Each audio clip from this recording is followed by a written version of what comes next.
All right, our next plant is an invasive species, Carprobrotus edulis in the Aizoaceae.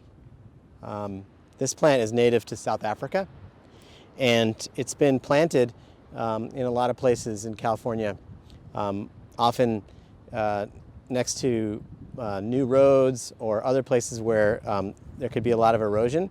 But it's also a beach plant, so it really has taken over a lot of our public beaches in California.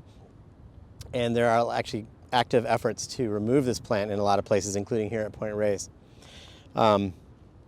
But its common name is ice plant, and it's called the long-leaved ice plant. And it's pretty distinctive. It's got these succulent leaves that are opposite. You have these red stems, and here I'm taking off this leaf here. You can see it's totally succulent, edible. Not take good at all, but it's salty. Ooh. And you can see it's got these sort of triangular, pyramidal shaped leaves that are at a sharp angle.